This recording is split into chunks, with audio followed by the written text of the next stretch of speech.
Hello and welcome to episode 97 of the Hollywood Knitter podcast. My name is Allison and I'm recording on Sunday, April 19th, 2026 from my home in Los Angeles, California on a beautiful spring day here. It's in the 70s, it's sunny, it's nice. It's been a while. I think it's been 2 months or so since you last heard from me, and I have had a lot of things going on in the last 2 months, and been meaning to sit down and squeeze in a podcast, and finally made some time today. It's a lot of prep that goes into it, like figuring out my list and writing up some notes and gathering everything together, and but I'm happy to be talking to you. I think I cut my hair. Did I cut my hair last time? I can't remember. It's cut. If it wasn't cut last time, it's growing out a little bit. It's now kind of like the perfect length, but this is just random air dry and it's got a like floofy, but it's okay. I cut it right before my trip to Vietnam, that I'll talk about more later. And so, yeah, so I'm in this kind of crazy hair stage. It's only crazy because it's still a little wet. As I said, I still tuck it behind my ears and whatever. Enough about my hair.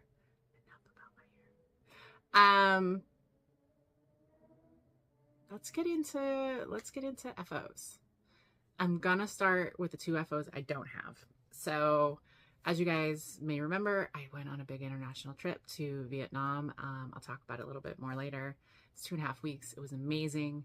The knitting I brought three projects, 2 of which I finished and gave on the trip.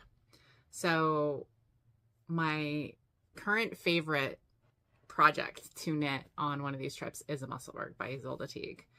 In this double knit hat, 1 skein of fingering is how I do it. And you just, after you do your increases, you're knit, till you do your decreases. And I took a skein and measured it into 2 balls. So I would know exactly where the halfway point is.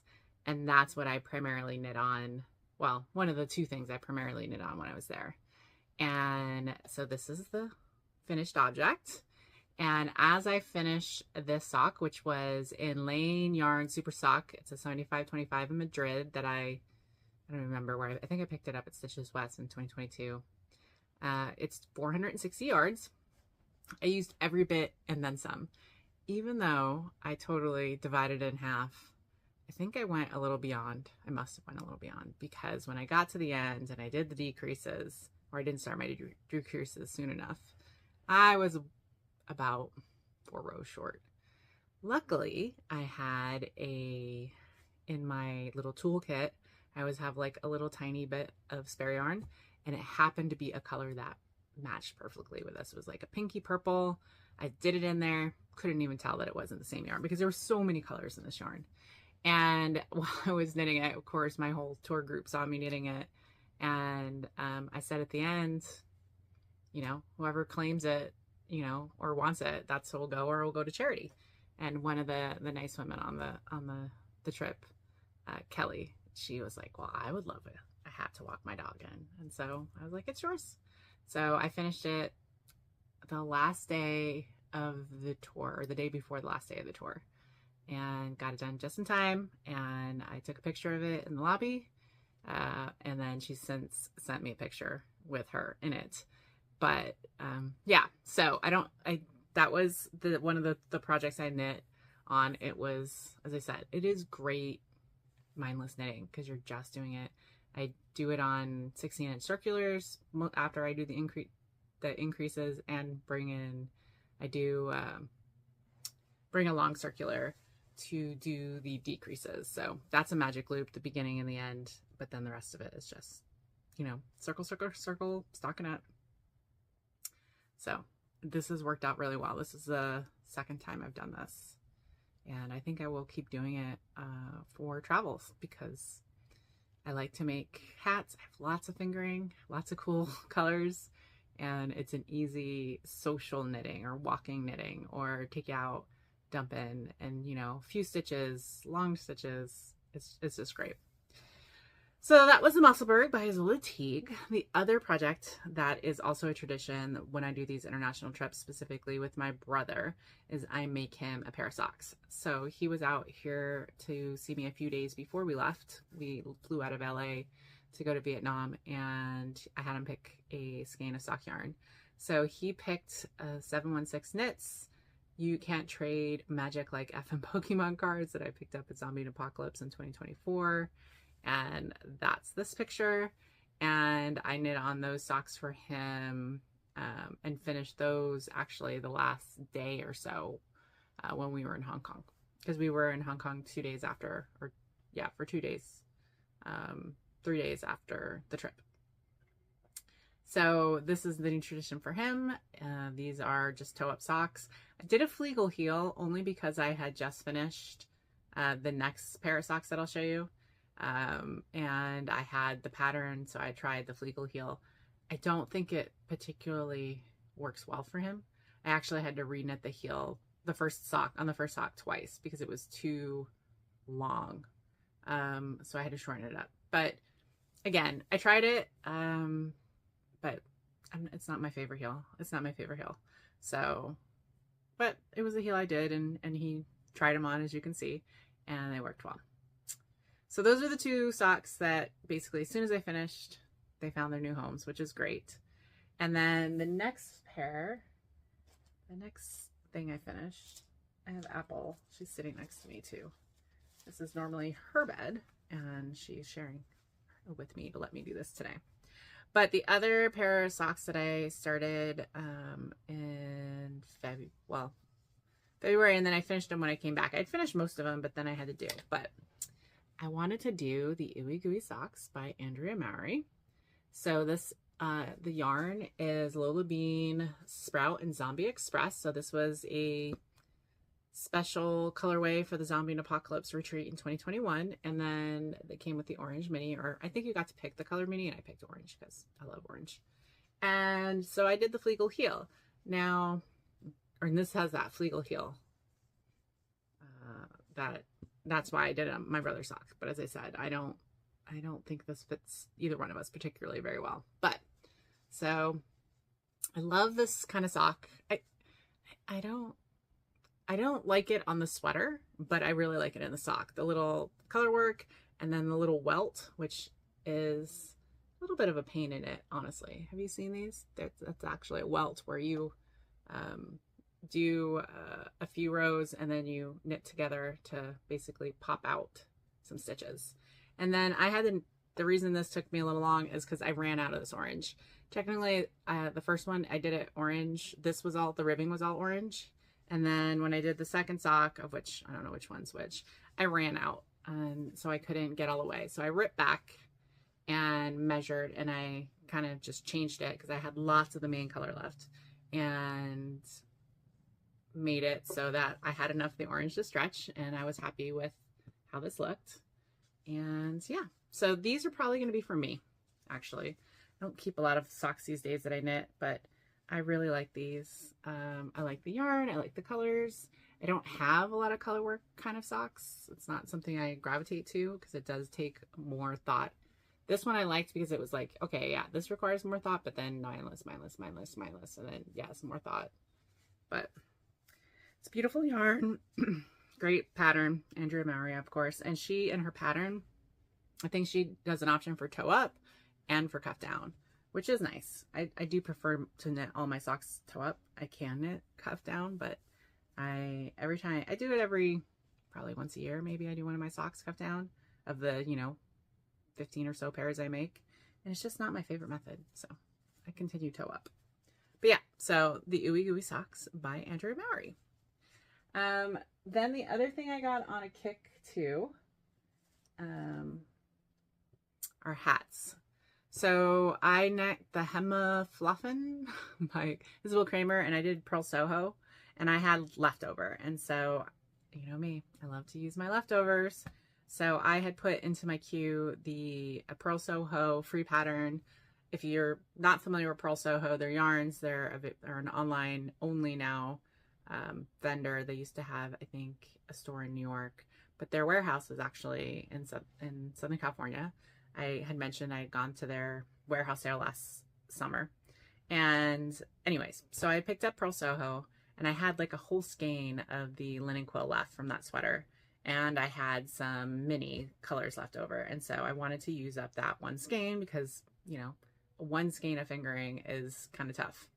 So I went online. They have lots of free patterns for all of their yarns. And I just picked up this far and wide hat, which is a very, it's Musselburgh-like, but instead of being an entire double width hat, you only do it for the brim. So you basically do a provisional cast on, you knit whatever, I think it's like 6 inches. Then you fold them together, take the provisional cast out, put it on another needle, and then knit together. So I did 2 so far, and which was the first one I did. So this was the first one I did. So this is the Pearl Soho linen quill, like I said, and this is in Stonewall Gray. And this was the orange I almost did my sweater with, but I do a lot of orange. And so I ended up picking the purple for that sweater. But yeah, so this is just a simple striped hat. And as you can see, the double brim, of which I'll show you on the back side there. You can see it right here. So this is the back side, and then this is the folded brim. And it worked really well. I actually think I'm going to keep this hat for me. So, yeah. Another great, because again, stockinette, it's just 10 rows of the gray, 4 rows of this, you know, very simple 4-peat decreases, knit on, what did I knit mine on? I think I knit on like a 3mm needle. So it does take time because it's fingering, you know, that kind of thing. So this is about 300 yards. And as I said, I want to use all of it. It did not use all the gray because I had like a skein and a half of gray left. So then I immediately afterwards cast on another one. And this is with the other contrasting. This is the color left over for my sweater.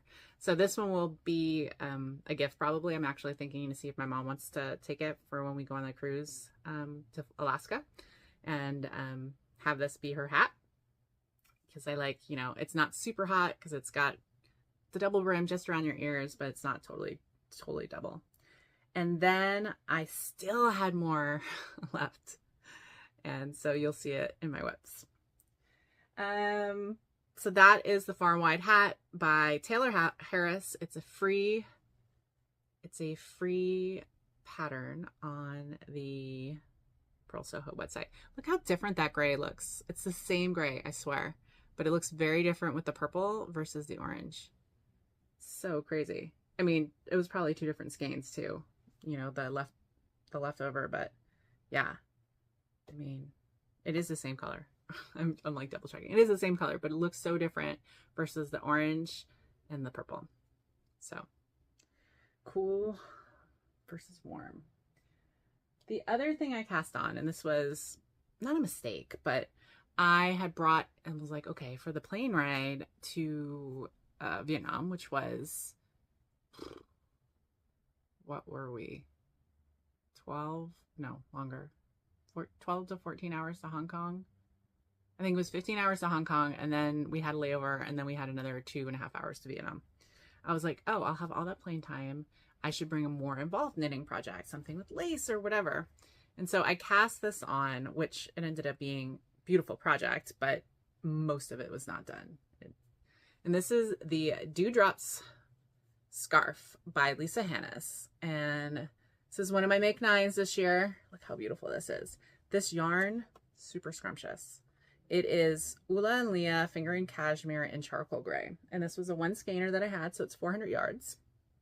And I cast, again, this is one where, because you kind of go halfway and then go the other half, I measured the ball in half and then did it. I did make one kind of modification.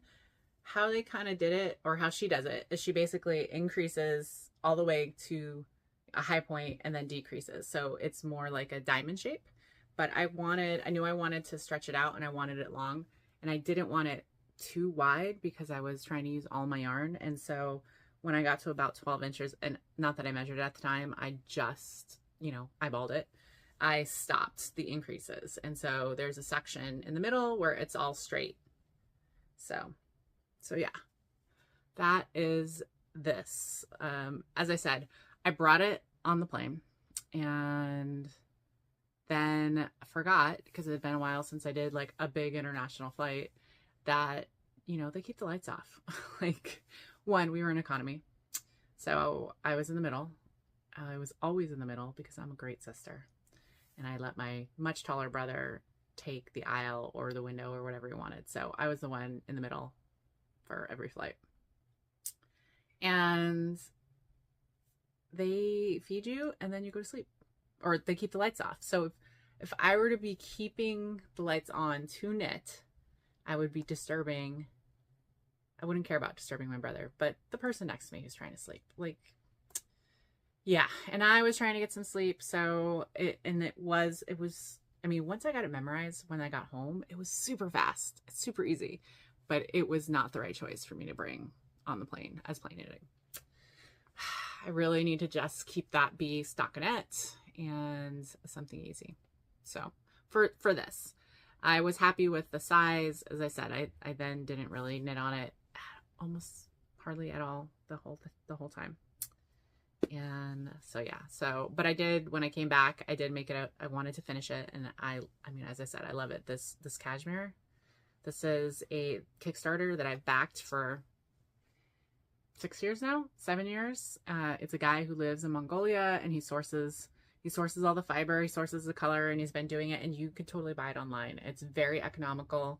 Obviously, I get it through the Kickstarter, so I get it even cheaper, especially when I got this in 2022. I think this was $20 at the time. It's now, of course, over the years increased. I think it was up to, on the website, it's like $40 or $45 a skein, but it's scrumptious. Love it. Love it. So looking to do a one skeiner, looking for something that looks beautiful and it's very easy. The only thing I will say in the middle is I wanted the, you can see it goes in one direction the whole way. And I wanted it to go the other direction so that it would like match. So see here where the V's go the same direction. That was the starting side. But on here, they go the other side, because as you go the other side. And so halfway through, I was like, oh, I want to reverse it. And I couldn't do it. I couldn't do it. I tried like 3 times. I was trying this, and it just, either my brain wasn't able to work or I couldn't make it happen. I ended up doing the middle section and knitting and reknitting and trying this like 3 times before I said, you know what? What's wrong with the pattern? Kind of in construction, we say that when contractors want to change this and that, and we're like, what's wrong with the drawings? Nothing. There was nothing wrong with the pattern. All I needed to do was follow it, and I ended up with a beautiful, beautiful shawl. So you can modify, and then it's okay to go back if it's not working, and it wasn't working. Anyways, I love this. We will see if I keep it, or I think it would make a great gift. So I'm not sure. I don't have a ton of reasons to wear scarves and shawls, and I have so many. So I think this might actually be a gift. I can always make it for myself. I have more of this yarn, and it's slightly different color. And as I said, it was so easy, but I think somebody would love it. So it might be a gift. The last thing I have that I've been knitting on is as part of the Northern California Knitting Retreat, of which I'm going to later this week. Very exciting. Their charity that they do is Knitted Knockers. If you've been watching me for a while, you know I knit these every year, a number of them. And so I knit a few more. You can see here. It's funny because I'll knit these when I'm out and about, and someone's like, oh, are you knitting? When you're knitting, I said boobies. And so I was at the job, a little life update. I finally started one of my facilities that, if you know, I'm a construction manager one of my groundwater treatment facilities that I've been working on for 6 years now. And construction has been completed for 2 years, but we had to wait for permits and all this other things to happen. And we finally started this week, and it's going so well, knock on wood. No major issues, no major things. And so I was on site all week, and I was knitting. I knit a little bit on my sock, but I was actually just too busy to even knit. But somebody asked me, he's like, oh, are you doing boobies still? And I'm like, I do actually still make boobies, but these are not boobies. I had socks with me. So yeah, so 3 knitted knockers, some various sizes. And I actually picked up some yarn. I don't think I have it in yarn acquisitions for later, but I happened to be near Michael's, which I hadn't gone into Michael's in a while. And so I decided to pop in, and then I picked up, because I'm out of yarn. How I had been doing this is Patons Grace yarn that I used here, and the backs I was using a colored Patons Grace, and I'm finally, I think, all through that, and so all used up. And so I picked up some Loops and Clark that were on the approved list, and like a cream. I picked up like 3 balls of that at Michael's so that I can continue making these, because I traditionally try to do it twice a year, like for 2 months, and I'll knit like anywhere between 4 and 6 in each of those sessions so that I have some for the retreat every year. So that's all the knitting I've done in the last 2 months. Doesn't seem that much, huh? Well, lots of fingering, all fingering. Like, it's not big projects, but lots of stitches. Let's go with that. And next up, we're going to show my nail playing, which I had to push to try to get everything done, which is why I finished the dewdrops and the socks and everything. And so right now I just cast on another pair of socks. That was in theory because I thought I would have some knitting time at work this week because I was on site all week. Didn't really. I was very busy, just busy, just busy. A lot of what I do is I'm not actually an operator, but I assist the operators. We were troubleshooting. We were trying to figure out what was happening or why. I was taking lots of notes, and we had an awesome team we had almost 30 people there. And so as little things, and they were mostly little, cropped up, we were able to fix and resolve them like within the hour. And that was exactly what I was planning for. So it was great. And I was just trying to document a lot of that so that we would know exactly what we did. I mean, people were just so on top of it that they're like, oh, this is the thing, I fixed it. And I'm like, oh, please tell me so that I can keep documenting, because things were happening so quickly. I wasn't even seeing everything. So I cast on a sock. Talking a lot. Here is yarn, and this is my friend Janice's Queen City Yarns. This is Somebody Owes Me $122.50, and that's a Home Alone reference. This was in her Advent kit a few years ago that I purchased. It's obviously a Christmas yarn, perfect to do in April. But I decided to pick it up because it is one of my older skeins. It was from 2021, and I wanted to, always trying to turn my older stash. So I decided to pick it up, and then this is just going to be a very simple broken rib pattern sock for my brother. So he's going to get a pair of Christmas socks, and because he's very knitworthy and he wears the socks. So I'm going to make him that. So that's my purse project right now. I'm not even tracking this, but I'll show it. Well, I'll show it to you after. I said I cast on another hat. I did. So this is how much linen quill I have left. This is enough for another hat. So I'm going to actually do a different stripe pattern. I'm going to do probably equal 7 and 7 stripes. So this will be an equal stripe pattern. But again, the same far and wide hat, and I'll show it to you. I barely cast it on because this is great retreat knitting. This is stockinette in the round, very few things. All I have to do is count rows. I'm doing the jogless stripe. So that's what I cast on. And you can see this is just a crochet cast on I did. So that is one of the projects I'm bringing for retreat knitting, along with the sock and my last project, which is technically about to come out of hibernation. This is the Elton Pullover by Joji Leukotelli. I started it in January, so you saw this on the last one, and then it's been in hibernation from February 24th to today. So almost 2 months it's been in hibernation. In fact, this is the first time I'm looking at it since then. So we all get to look at it together because I'm about to resurrect it, because this is another one, hibernation. The last time I knit on it was at another knitting retreat. I knit on this at the Virginia Beach knitting retreat, which I'll talk about later also as I talk about my travels. And this is good retreat knitting too. So this is the Elton pullover I said. So this is fingering and lace held double, and I'm using 3 different yarns. So if you remember, I had 2 different similar yarns that I'd gotten as in the goodie bag at a Zombie and Apocalypse retreat. So they must have given a theme, and the 2 dyers knit very similar, but not exactly. This is more of a blue base. This is more of a cream base, but a lot of the same oranges in there, enough that it matched. And then I had this in my stash. This is Murky Fibers Mirage that I got at Vogue Knitting Live in 2023. Just confetti, and I thought they, you know, would work together, and they are. So here's what I got so far. Yeah, I'm just knitting in the round. I'm doing the body, and so I'll keep working on the body, and this will be another retreat knitting. And you can see I'm just alternating.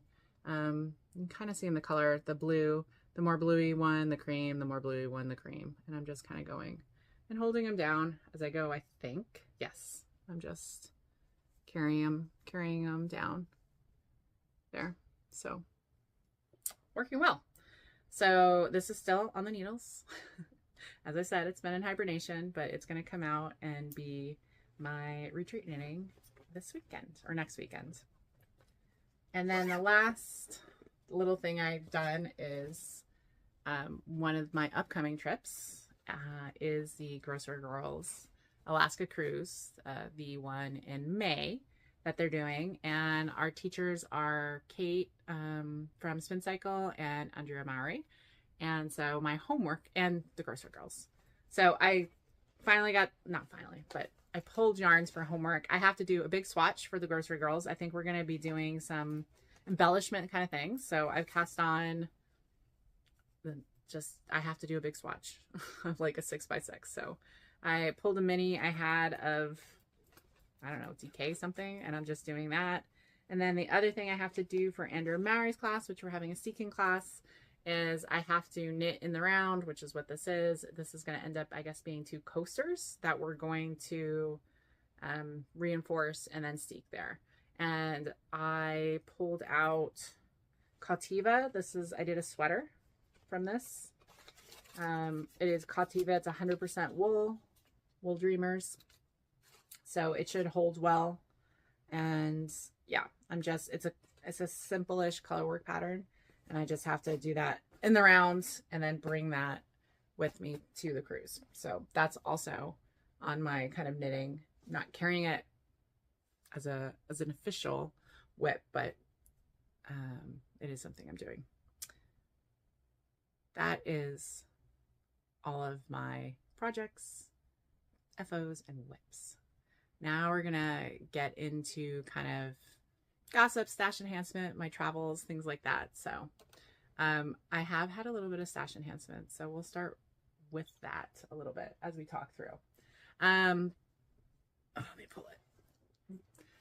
Since I last saw you, I went to the Virginia Beach Getaway, which is always fun. It is hosted by my friend Martha Knitcrit, who I will see this weekend. She is coming out to the Northern California, and we are roomies. And she puts on a great retreat there in Virginia Beach, and I love going and seeing all my friends and things like that. So that's where I knit on a bunch of things. And then when you go there, people give gifts. So I got like coasters that were made by Jenny, Jabba Jenny. She did a bunch of little coaster sets.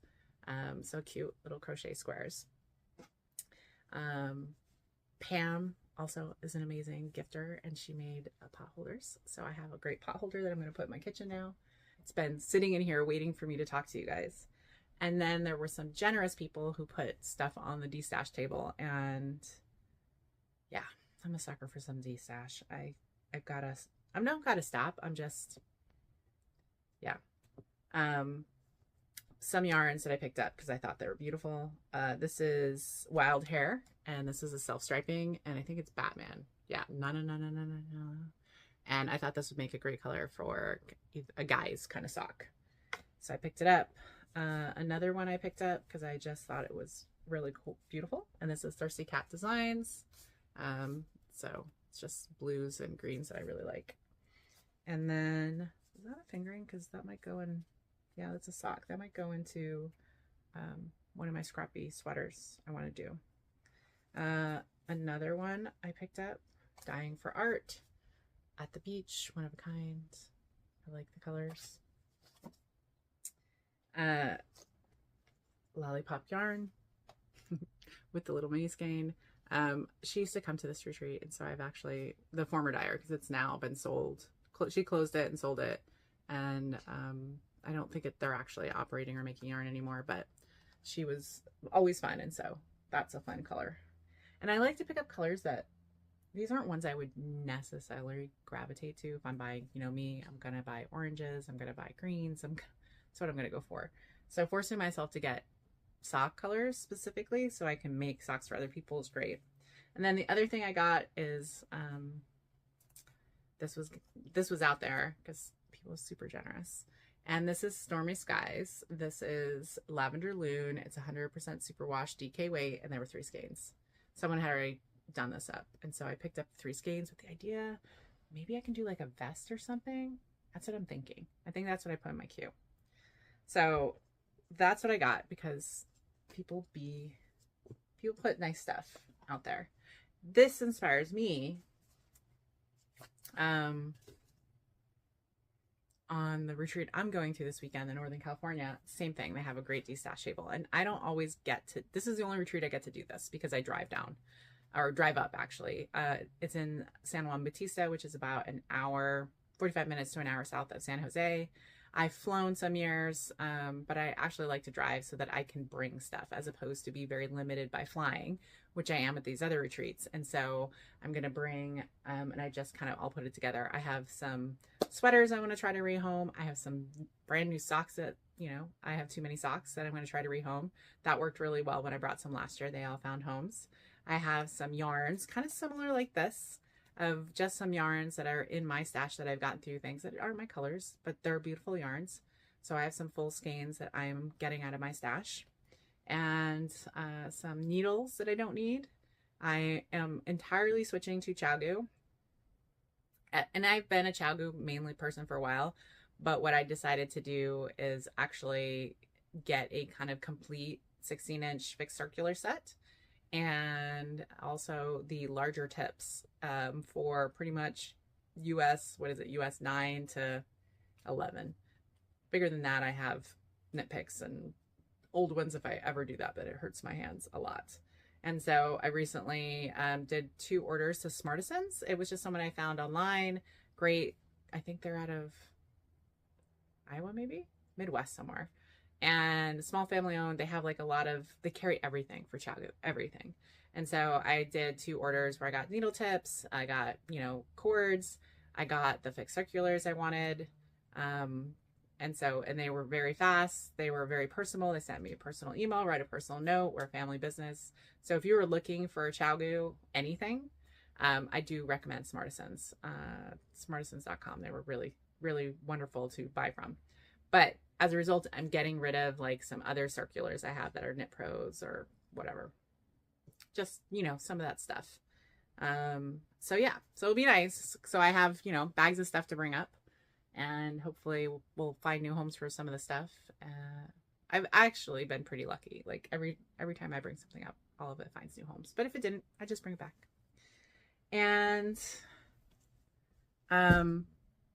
one more kind of acquisition. So I mentioned the charcoal dewdrop that was from Ula and Leah, which was a Kickstarter, and I backed it again this year because I back it every year and I have so much of their yarn. I actually need to knit more with it. And before I was buying like kind of, you know, single skeins. Now I'm more into buying sweater quantities, but I have a few, and you'll see that yarn again because I do sweater quantities. But let me grab these this year. And I don't know if it was the first year, maybe it was the first year I noticed it, but it might have been the first year they offered coned. And so I picked up, this is the Midnight Ash fingering, and this is the 100% cashmere. So this is the same yarn that I just showed you that I was like oohing and ahhing. And then I got, wow, this is what, 400 grams? So 1,700 yards of it. And this whole This gain was, what was it? Like 120 for 1,700 yards. And then I got another cone, and this one is 100% yak wool, and this is burnt sienna and fingering, and I liked it because it was like orangey. And this one, because it's a yak and that's cheaper than the cashmere, I think this one was like $80, and it's, I think, the same number of yards. Yeah, 1,720. So yep, more sweater quantities, but I like this put up. I like put up on a cone. So I actually have little plastic bags that they came in. I'm going to put them back, but I wanted to take them off so you guys could see it. But this is who we're talking about. So check him out. They always have extra for people who back the Kickstarters, and he sells online. And I know he was having sale because he was getting rid of bulky and lace and some other things. Every year he kind of offers different things, different colors. And so he's kind of pulling back because he's got a lot of stuff. But love the cones. So yeah, so I've had some stash enhancement and trip.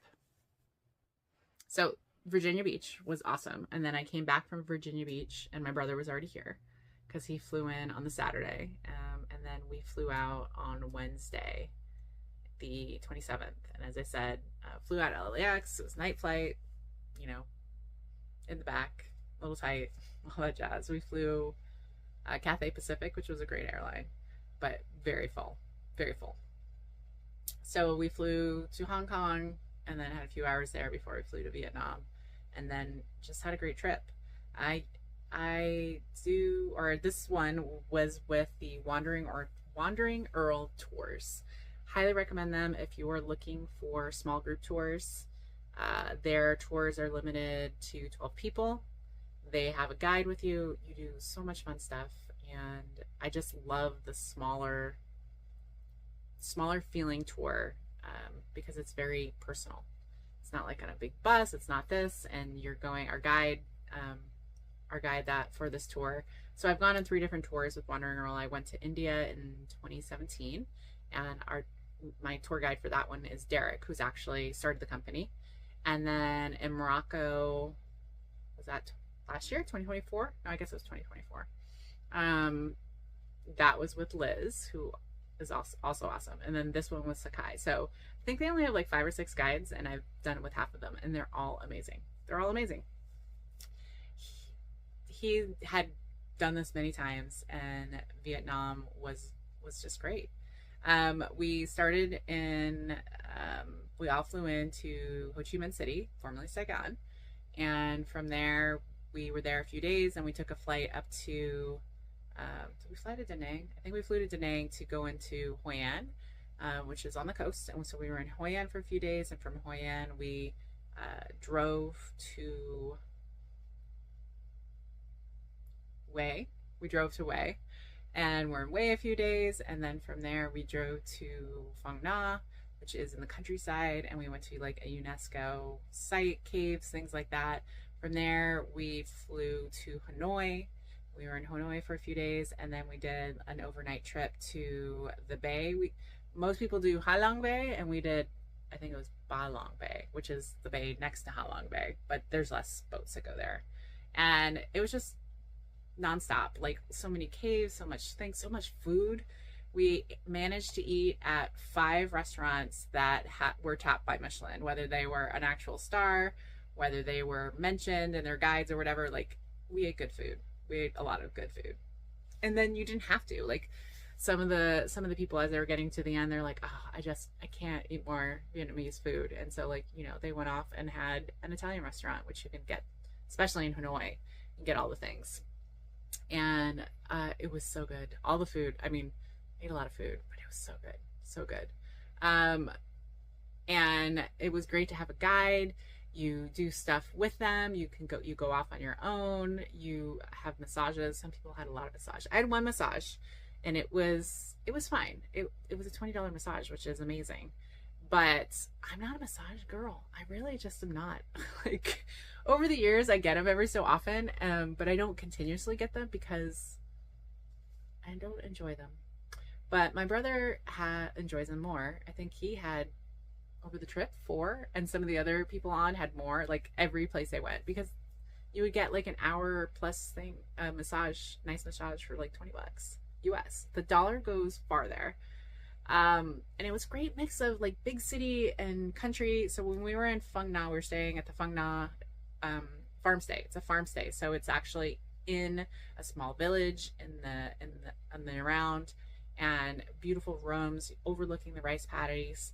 We had an awesome walk with one of the local women who works there and then lives in the village, and she just walked us around one morning and showed us all the stuff that they grow, all of the different crops. She showed us like her house, and we saw her kids and things like that, and so you got to feel some of it. I did a bike ride. I did on the back of a motorcycle, which is, I got better at, or less scary. We did that in Hue, and we did it in the countryside, and I really liked it in the countryside, as we were like empty roads going through the national park and seeing all this green. It was so nice. In Hue, a little more busy, made me a little more nervous to be on the back of a motorbike, but I still did it. And yeah, I highly recommend. So as I said, we had a mix of people going. There were some single people of various ages. We ranged in age from 30 to probably 70s. Some singles, some married couples, some friends, some brother, sister like me, and everyone got along really well. I'd say over half of the group had done a Wandering Earls tour before, and those that hadn't had heard about them from friends who did it. And so yeah, check them out. One reason I started kind of going is because I wanted to go to non-traditional places, and that's why I went to India first. They also do one in Iraq that I really want to do. It's not the time to go right now, but I would love to do that tour. And they also offer a service where they will arrange private tours. So if you have a family like 8 to 10 people, maybe a few families or things with kids or whatever, they can actually arrange tours, and they work with local people, local guides, and you just have a personal touch. And if I had a group of 10 people that want to go, I would totally arrange a private tour. So friends, that, be great.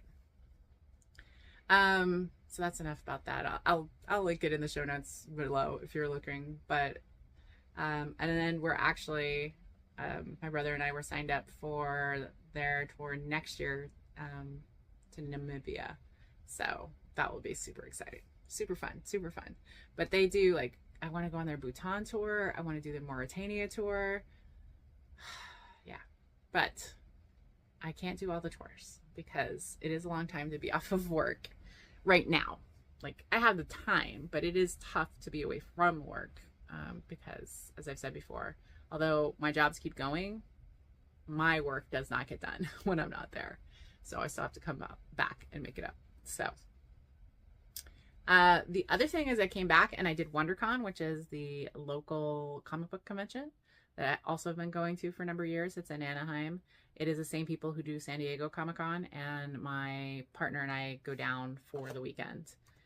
So we went this year. It was in the end of March. This is actually got this cool little t-shirt from there, California, and then it's like circuits. So it was it's just a fun weekend at Way. It's definitely, the feel of it has changed since pre-COVID, post-COVID, but we still have fun just watching all the cosplay. And we sat outside for hours, just everyone's costume. People can do some amazing cosplay and put a lot of effort, and it's just fun to watch it. So we did that too. Oh, let me show you what I got in Vietnam before I move off. So I travel light.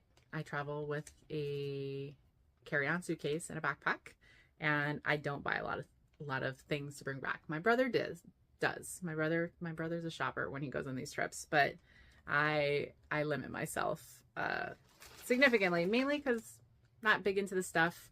I didn't get any clothes made. I didn't, which a lot of people do. I didn't do suits or dresses. We saw that. Leather goods you can get made, various things.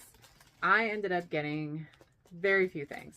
So I like to get kind of a postcard size or a postcard that represents. And so I picked up this, which is just a little, and this is that paper curled. So this will remind me of Vietnam. So I got that. And then the other thing is I saw in Hanoi, kind of a home goods store with embroidered thing. Now, in Hanoi, there is a lot of cheap shopping. They have a lot of the factories that make like REI and Architects and Patagonia, all those things. So you can get like bags and stuff like that. Now, they're kind of knockoffs. You know, they're not the actual, but they might be made in similar factories or things like that. So there's a lot of the same stuff over and over and over and over. If you walk around in the downtown quarter of Hanoi, like people have the same things and you can bargain and do other things. I saw this, which was unique, and it says it's handmade, and I actually paid a pretty penny. And so we went into the store and I saw it was actually right next to our hotel, and it had all this embroidered. I saw it on embroidered pillows, like coverings. And I went in there because, you know, I'm a sucker for kind of things. And I ended up seeing this bag that I'm going to use kind of as a little knitting bag. And it's just hand embroidered. This is like a silk, and it's got a little pocket inside and a zipper. It's all fully lined.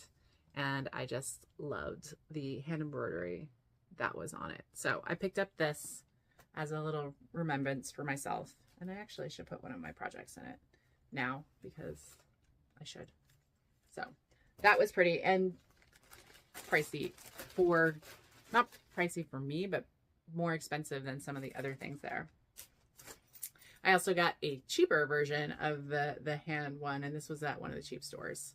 And I think I got some magnets in here. Yep, I got little magnets. That will go on my fridge. This is just another, I'll make this to be a knitting notion bag. In fact, I gotta bring that down. And then the only other thing I got was, oh, my brother forgot to take the ducks, didn't he? No, I guess not. Just some new chopsticks with ducks. There was a duck theme. I don't want to say too much, but in Phang Nga, which was the countryside, you go to a duck farm, and it's a very unique experience. Let's go with that. It's a unique experience at this duck farm. So ducks kind of were a recurring theme for the trip.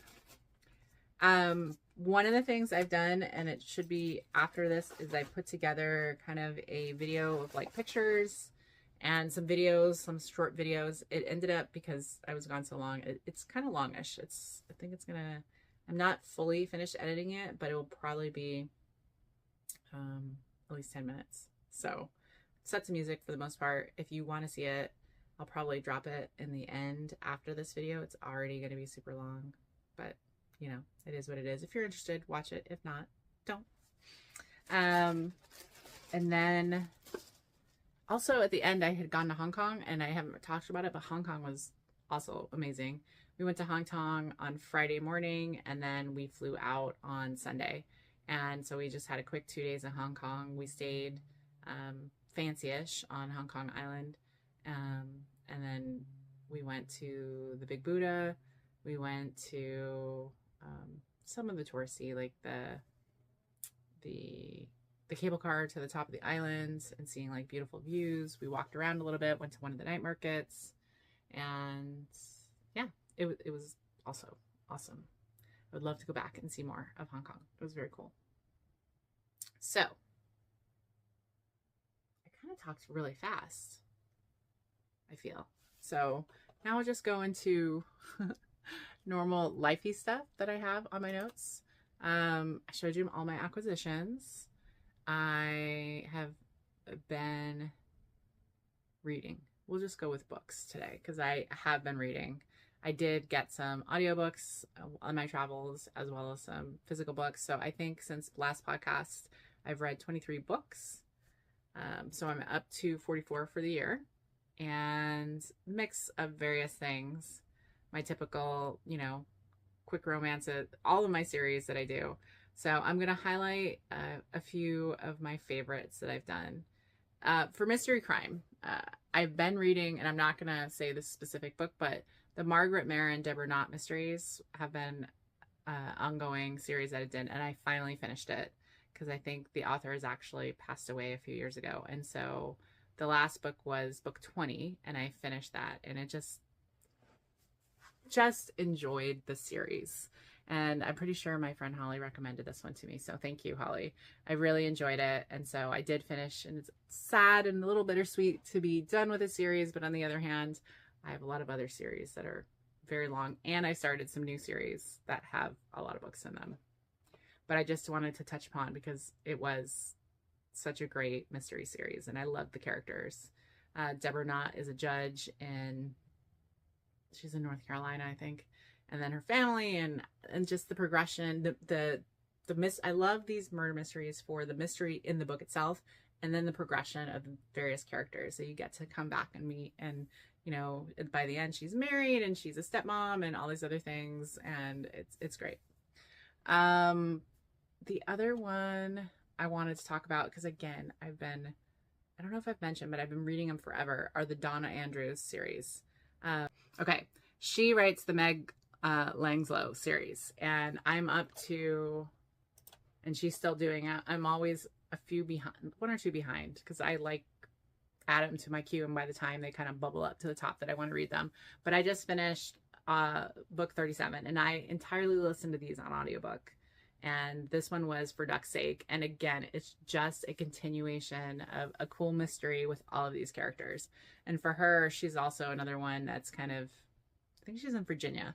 It's based in Virginia, but it's just like a large cast of like her family members and all of these things. And her sons are growing up. And I love the coziness. They're like cozy mysteries. And all of the characters, you just come back and love revisiting. So if you're looking for those kind of series, if you like those kind of murder mystery series, as I said, Margaret Maron, Deborah Knott series, and then Donna Andrews, Meg Lanslow series. Both of those I did an audiobook. Highly recommend. Now, some of the other books I read, which a lot of people have read, Taylor Jenkins Reid, Atmosphere. I can't remember how this one got added to my list. Somebody read it and recommended it, and it is really good. So this is set against the backdrop of the space program in the early 80s and women joining the space program and getting in, and the story of a story of life and love and space and tragedy all in, and it is so good. This was another one I listened to an audiobook, and it was just enjoyable.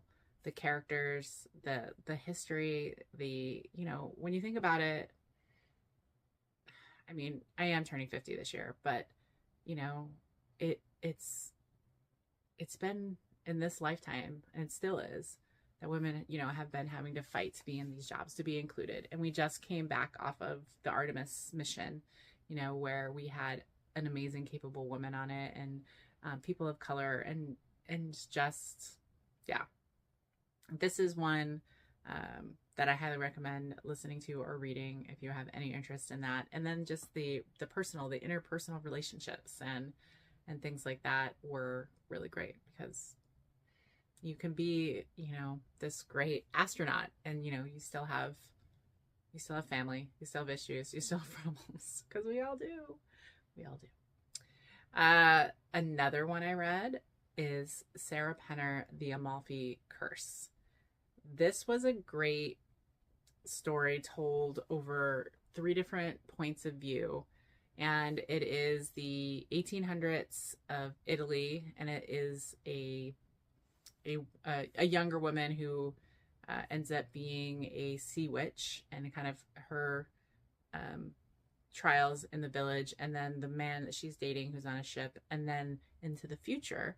It is set now, and there's a woman who is trying to do archaeology and then do a dive, and as part of that kind of uncovers the story of these 2 people, and it's told from the different timelines and the different from both the past and into the future, and the stories intertwine so well, and what I thought was going to happen didn't, which I love. Kind of like, I was like, oh, this is what's happening, and then when it came to the end, there was a little twist, and it didn't happen that way, and it was just a great story. It was a great audiobook, like might be all audiobooks I'm recommending today. So yeah, so if you're looking for just, I don't know, a great story, I liked the archaeology. I liked it being in Italy. I liked the story. And I liked the different narrators. So they had 3 different narrators for the different voices. And that was also it's a very easy book to listen to. So that's Sarah Penner, The Amalfi Curse. And this is one that I have heard from at least 2 people, I think, that I do. 2 podcasters, knitting podcasters that read, do books. And it is Matt Dinniman's Dungeon Crawler Carl series. If you are, I don't even know, like, I'm a fantasy girl. I'm a science fiction girl. I've done Dungeons and Dragons. I used to love the Dungeons and Dragons books. And this is basically a RPG turned real life turn book. The premise is very interesting in that this whole Earth is owned by some international conglomeration and has been for, whatever years. And now time's come up that they're going to be harvesting the Earth for all of our resources, of which one of them is for us to be on this reality TV show. And this reality TV show starts with at like 2:30 in the morning, everything on Earth, everyone who's sleeping on Earth is destroyed, like pulverized. Everybody who was awake for whatever reason and outside is alive. And then these magical doors open and they say, go down into the dungeon. And then if you enter the dungeon, you are basically on this kind of a la running game, reality kind of TV show, of which you are like in a Dungeons and Dragons, where you have character points, where you have this, where you have to like do these skills, where you have to build up your skills, where as it progresses, where you have to pick your, your class, and you have to pick your race, and the goal is you're trying to survive, I think, to the 15th level of this dungeon, and it's all being filmed and across the universe. It's something that they watch every time, and so there's like tips and tricks, and it is so funny. The other thing is the main character Carl enters the dungeon with his girlfriend's cat, his girlfriend's prize-winning Persian cat that he's been living with. And that's who he was chasing. That's why he was out in his boxers in the middle of the night, because she had jumped into a tree. And then at the very beginning, let's just say she becomes another one of the characters. So even animals can be characters. So she's becomes very smart over something, and she is basically the leader of their little group. And I read the first 3 books, like boom, boom, boom. It was so good. I think an 8th book is just coming out, and now I'm making myself space them, because they are like potato chips, and they're so funny, and they're so entertaining. And yeah, just if any of this sounds remotely interesting, check it out. It's Matt Dinniman, Dungeon Carl. I think he started self-publishing or doing something before, and now he's kind of got picked up. So there's like audiobooks. I think I just saw like a graphic novel just got published. So they're so funny. They're so good. And I can't wait until I let myself read the next one. But I got to space them out because they'll end eventually. And then the last book I'm going to highlight is Travis Baldry's Brigands and Bread Knives. So this is the same author who did, what was it? Coffee and Lattes. It is just a cozy fantasy kind of set in a world. And this is not the characters from the first 2 books. It is kind of a secondary character who you see the character from the main book in the first chapter, but then it's an independent adventure where somebody who moves to open up a bookstore, which she's done all her life, and then she is I think she's a bird race or something, but she's not feeling fulfilled, and something happens, and she has too many drinks one night and hides in somebody else's wagon, and then ends up on this adventure. And so it was just, again, just a great fantasy adventure. And I like his writing style, and I like hearing him. I think I listened to the audiobook of this one. I listened to the audiobook of this one. I recommend actually for the Dungeon Crawler Carl probably reading them, because a lot of it is like you're playing in the video game where you like level up and you open your boxes and you do your things. And I think that's easier to read than probably it would be to hear that. So I was reading those. And yeah, so those are kind of some of the highlights of the, 23 books that I read in the last things. I think that's enough. And I'm looking forward to listening to audiobooks as I drive. The drive to Northern California for me is about 4 to 5 hours. So I'll be listening to a book there and on the way back. And I haven't decided if I'm going to go the scenic route or the not scenic route. I don't know. I have to figure that out. And then the other thing I do want to mention TV. So Amazon Prime, the Australian show Deadlock came back, and this is two very different detectives. They were in the first season, and now they're in come back together. They are doing another mystery, or solving another murder, and this one takes place where there's like all these crocodiles and very interesting people and very funny characters, and it is irreverent. The two main detectives are both women, but they're characters, and it's just so fun to watch. So Deadlock, recommend, season 2, Amazon Prime. I'm about halfway through it. It's only like 6 episodes, so it's short. I've talked a lot about my upcoming travel. So Knockers Northern California Knitting Retreat is next weekend. Then the Grocery Girls Cruise in Seattle is May 28th through the June 7th. My mom and my brother are going to come out to Seattle on Wednesday, and we're going to be hanging around in Seattle until we get on the cruise on Sunday, and then my brother will fly back. So we're going to do some Seattle stuff up there. Neither one of them have ever been to Seattle. I've only been to Seattle once, so that'll be fun to do some tourists, and it's probably been 15 plus years since I've been. And then I will be going out to Virginia for a friend's trip. I will not be going to Zombie and Apocalypse this year. I had too many trips. I had a conflict. And my nieces are coming out to visit for July. They're very excited. So this is my 16-year-old niece and my 6-year-old niece, and they're flying together to coming out. And this is the youngest niece, her first time. And so she is in a countdown apparently to coming out to see Auntie Allie. She is very excited. She sent me a video that she recorded about how excited she is. And as I said, traditionally when they come out, I think we're going to be doing Legoland. That will be the big thing that we do while they're out here.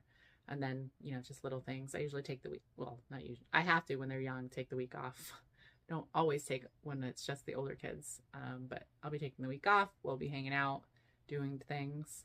I will be going to Flock Seattle with another group of knitting friends. We actually rented a house that's away from Seattle that is on one of the islands, and we're going to be going and spending 3 nights there and hanging out and knitting and enjoying nature and hiking and stuff. And then we're going to go into Seattle for Flock on the Saturday, and definitely on the Saturday. I might be going on the Sunday too. I'm staying until Monday, but I think most of them are leaving on Sunday night, so we'll see. But looking forward to that. And then my college roommates, we are doing our annual trip, and we're going to Savannah this year. That's the city we picked out of a hat. So that's going to be in September.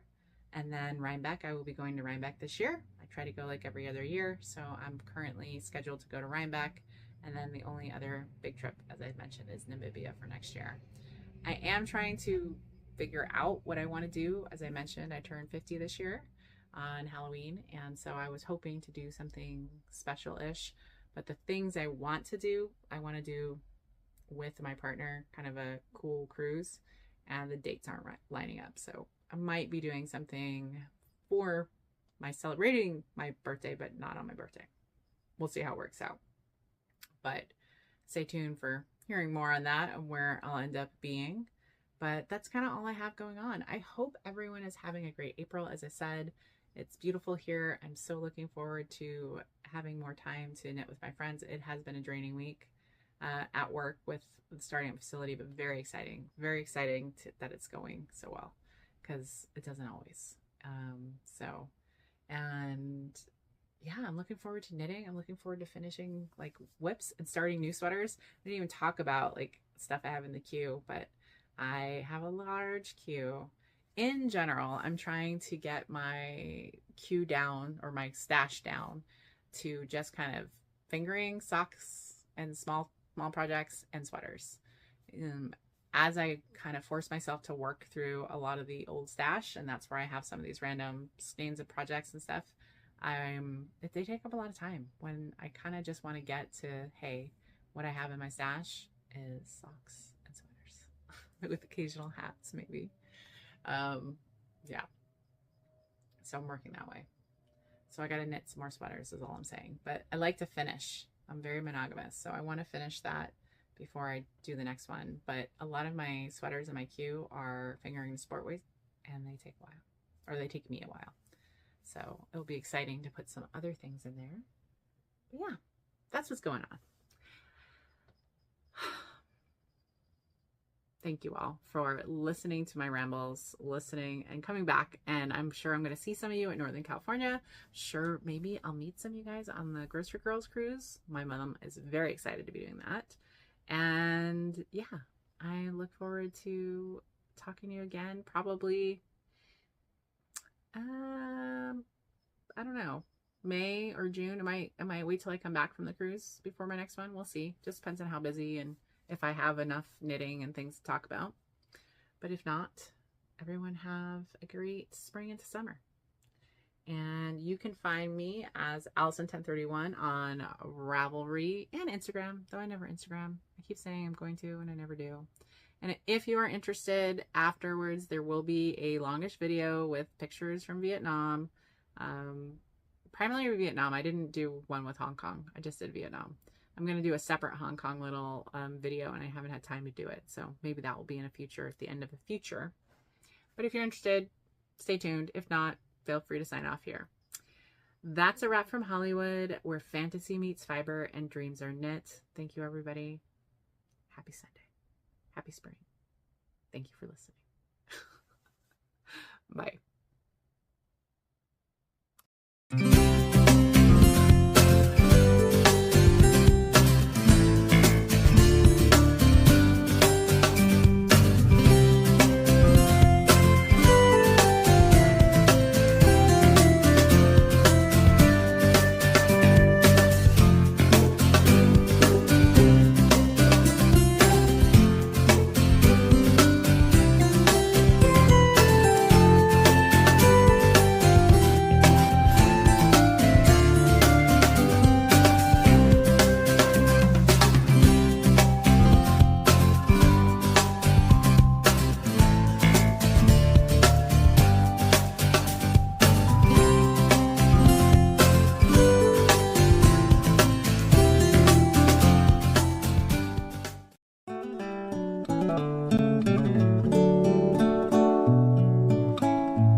Smells so good.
That's stupid.